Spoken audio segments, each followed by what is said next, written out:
Olá, segundo ano, tudo bem com vocês? Hoje, aula um, de filosofia do segundo bimestre, conteúdo Ética da Modernidade até a Atualidade, tá?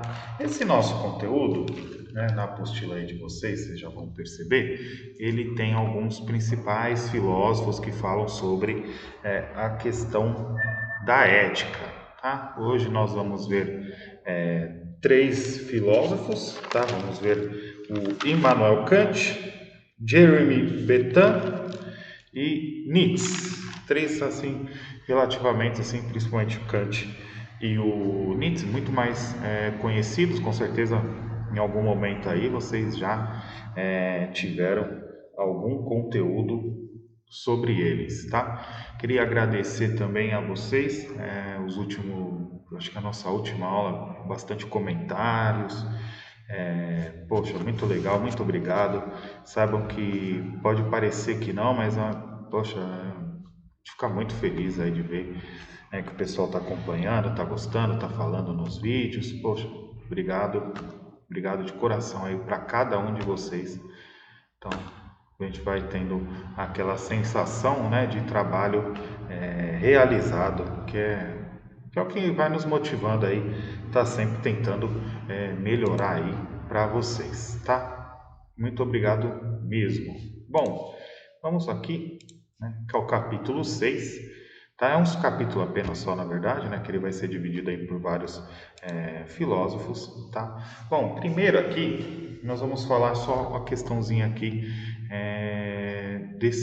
de alguns conceitos, né? Primeiro, entender que a ética, ela é uma área da filosofia que trata sobre a questão, as relações aí, a moral, tá? Então, ó, da Grécia Antiga até a atualidade, a ética tem sido pensada por muitos filósofos, tá? Em busca de uma orientação para a conduta dos indivíduos em sua vida social, tá? Então, aqui a gente tem uma questão, sobre o que seria para vocês, identificar as questões éticas ou não. Nós temos a questão ética dos nossos trabalhos, a questão ética da questão da sociedade. É isso que nós vamos ver aí, tá? Daqui para frente. Bom, uma coisa que não podemos esquecer é não confundir, liberdade de expressão com discurso de ódio. Liberdade de expressão, gente, é uma coisa, tá? Uma coisa extremamente importante para nós, tá? Discurso de ódio, isso aqui é crime, tá? É simples assim, isso aqui é crime. Isso aqui só não dá cadeia como deveria, porque infelizmente as leis são muito banais, né? Se tivéssemos leis mais duras, com certeza a gente não assistiria diversos casos assim, tá? Aí aqui nós temos um questionamento. Questionar os limites da liberdade de expressão é um exercício de investigação ética? Porque muitas vezes vão se acompanhar. Se eu tenho a liberdade de expressão, então eu posso falar tudo o que eu quiser. E não é bem assim, né? Nós temos que pensar o seguinte, tá? Nossa sociedade, ela possui sim direitos, deveres. Quando que acaba o meu direito? O seu direito acaba quando começa o direito do outro, tá? Então, é importante ter esse pensamento, entender e saber sim separar, uma coisa da outra, tá? Bom, aqui nós vamos fazer uma pequena análise, o que é afinal o discurso de ódio, tá? Aqui tem algumas frases, retiradas provavelmente de internet, né? E aí aqui vou deixar só, não vou comentar muito sobre, porque vocês já conhecem, essas situações, desses tipos de discurso, Eu falei para vocês, isso aqui é uma confusão muito grande de liberdade e libertinagem, diga-se de passagem, que é isso que acontece, O discurso de ódio é todo aquele que busca ferir o outro, machucar o outro, ofender o outro, né? Discursos racistas, discursos homofóbicos, e nós temos esse tipo de discurso em todas as partes, temos dentro da política, às vezes dentro das nossas casas, dentro das igrejas, nas ruas, nos jornais, nas novelas, em vários outros lugares, tá? E isso não pode ser bem aceito, isso aí não pode ser aceito por nós. Isso daqui é um negócio que tem que ser combatido, sim, porque não precisa, como eu falei, não pode se confundir liberdade e libertinagem. Precisa saber que existe o limite da sua fala, das suas ações, perante aquilo que deve ser aceito, sim, pela sociedade, tá? Não confundir, né, o discurso de ódio com liberdade de expressão. Que nem eu falei, o direito do próximo também faz parte deste processo, tá? Bom, antes de falar um pouco aqui, uma das coisas também que nós vamos acabar conceituando, falando um pouco sobre o conceito da bioética, tá? Que a bioética é nada mais, nada menos, tá? Vou colocar aqui para vocês só a expressão, tá? Para quem nunca viu, tá? A bioética, tá? Bioética, ela é nada menos, né, do que o estudo, né, da questão ética sobre os aspectos da vida do planeta. Então, a intervenção humana na natureza, a extinção dos seres vivos, a eutanásia humana, né, as questões do desmatamento, né, tudo que leva o ser humano, né, na questão aí de evolução e tem relação com, né, a natureza, tá? Bom, falar um pouquinho aqui, né, do Immanuel Kant, tá? Vou colocar aqui só para vocês. Duas coisas me enchem a alma de crescente admiração e respeito. Quando mais intensa e frequentemente o pensamento dela se ocupa, o céu estrelado sobre mim e a lei moral dentro de mim. E aí esse conceito muito falado, né, sobre, né, de Immanuel Kant, tá? Algumas coisas interessantes sobre eles. Então ele defende aqui que a natureza humana, né, é mal. O ser humano é mal por natureza. Contudo, o ser humano também tem uma propensão, né, de ir para o lado do bem, tá? E como que isso vai ocorrer, tá? Muito do que ele vai colocar aqui tá no conceito da racionalidade, tá? Então, racionalidade. Tá? Que é ela que vai dar as condições para que o ser humano tenha condições da questão da liberdade, a questão da moral, a questão então da formalidade, né? Formal, tá? Então essa daqui é uma das coisas mais importantes, tá? Que aí vocês vão ter exatamente isso daqui, ó, a busca de um fundamento universal para a moralidade, tá? Razão tem que ser utilizada como guia, tá? Dessas ações. Ação livre por dever. E esse aqui também muito conhecido, né? O pensamento dele imperativo categórico da moralidade, né? Famosa lei moral. O que seria isso? Esse imperativo categórico. Todos devem agir de tal modo que essa sua ação possa ser repetida por qualquer pessoa. O que isso significa? Então, por exemplo, eu tenho que pensar que as minhas atitudes lá fora, ela possa ser copiada pelos outros, porque é isso que a gente tem que avaliar, né, o pensamento dele na questão da sociedade. Então, assim, será que o que eu estou fazendo aqui, se todo mundo fizer, vai ser correto, vai ser legal? Ou se eu tomar determinadas atitudes e incentivar os outros que tenham, será que isso não vai ter um aspecto negativo? Então esse que é o pensamento do imperativo categórico, pensar, né, no que você vai fazer automaticamente por essa questão da racionalidade, né, a sua questão da moralidade formal, você vai ter então as formas corretas de agir. E isso, para a questão da sociedade, é algo muito benéfico, tá? Aqui, então, esse é o pensamento do Immanuel Kant. Depois eu vou pedir alguns exercícios para que vocês façam. Vou mandar o gabarito depois para vocês, tá? Vou deixar aqui no finalzinho, eu já escrevo, tá? E para que vocês façam para ver se vocês compreenderam o conteúdo de hoje, tá bom?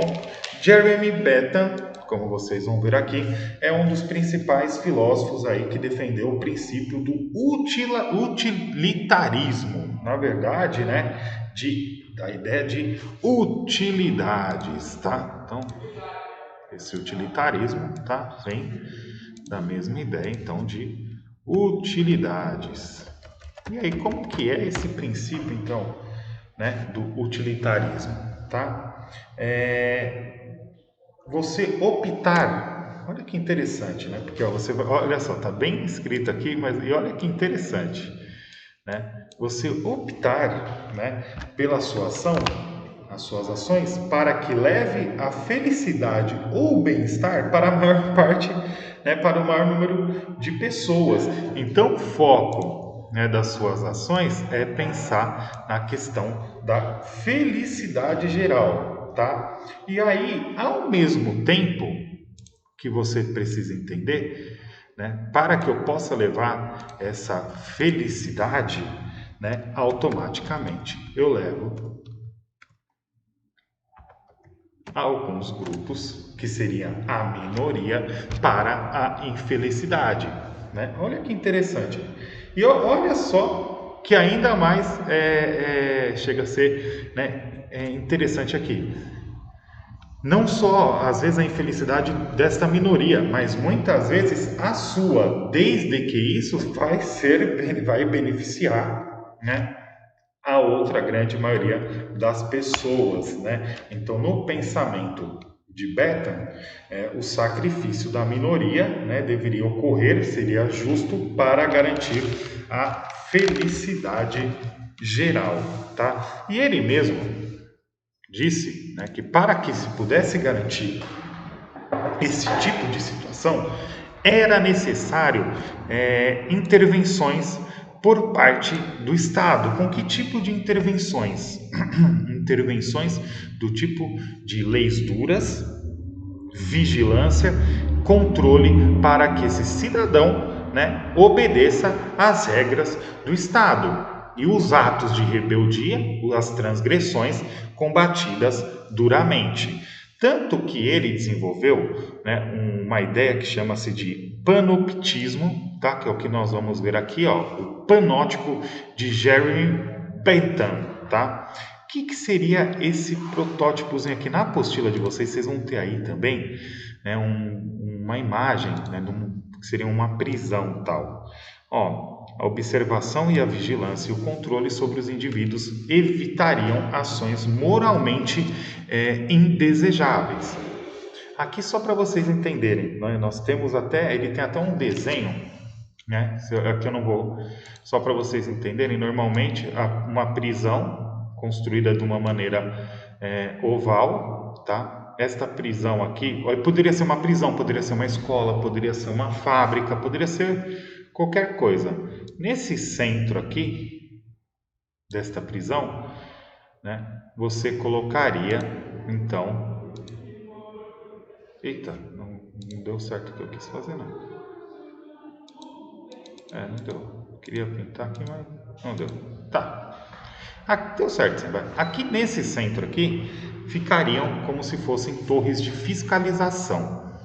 Então a pessoa não conseguiria enxergar quem estava aqui dentro e não saberia o momento, por exemplo, que ela estaria sendo observada, porque aqui você teria o controle, né, 360 graus de tudo que estaria acontecendo, tá?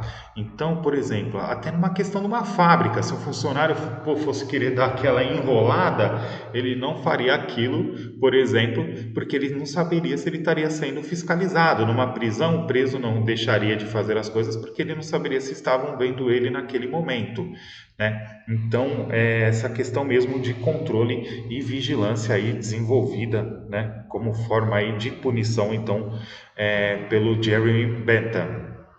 Interessante, assim, meio maquiavélico, né? Mas interessante. E aí o último, Nietzsche, tá? O Nietzsche foi um cara que questionou a origem de valores como o bem e o mal, que nós chamamos aí de valores morais, tá? Ele defendia uma ideia da transvalorização, que é isso que vocês estão vendo já, né? Tá bem explicadinho aqui, bem acho que simples de entender, tá? Que seria essa inversão radical dos valores da tradição cristã e da tradição racionalista, tá? Ele defendia, né? Ele questionava também, né? Uma questão da moral do rebanho, tá? E a moral dos nobres. Em que sentido, tá? Essa moral do rebanho, só para vocês entenderem, ele dizia o seguinte, né? Que as pessoas muitas vezes elas tinham medo, né?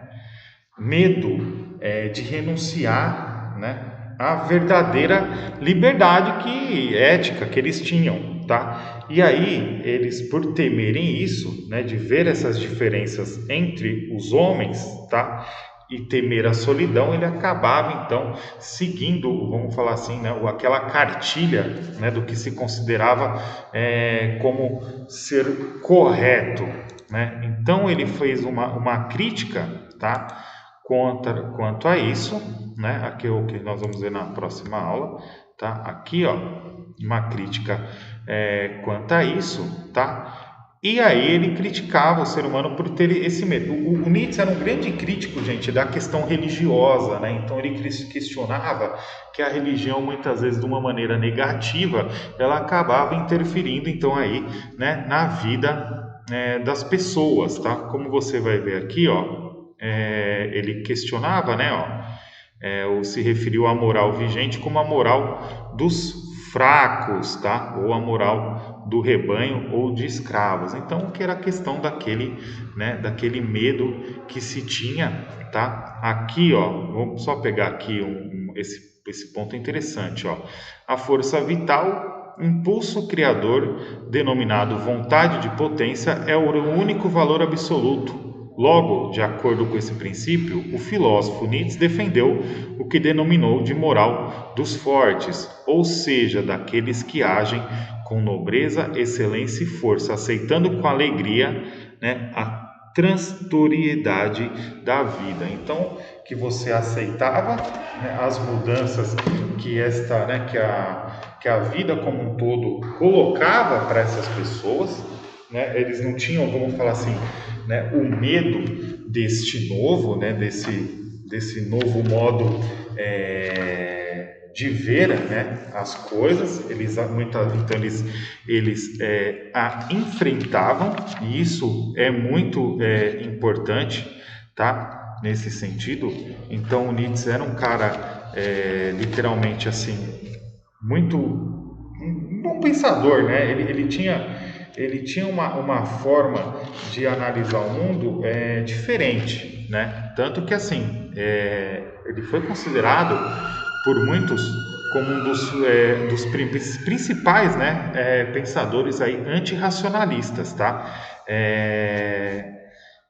Então, já começou a demarcar, porque a gente estava, né, esse período, acredito que vocês devem ter visto esse conteúdo no ano passado, o mundo vinha com essa questão, né, desse racionalismo, né, desse movimento racionalista que vinha se formando, né, e isso então começa a mudar, né, de acordo, né, com o tempo, e o Nietzsche aí é um dos grandes responsáveis também, tá, por estar desenvolvendo, né, esse tipo de pensamento. Bom, vou deixar aqui então para vocês, ó. Deixa eu só tirar aqui rapidinho, que aí nós já vamos fazer a parte, né? O que vocês irão fazer, tá? Que é o seguinte, eu vou deixar escrito aqui, depois eu mando o recadinho. Então vocês vão fazer, ó, caderno de atividades.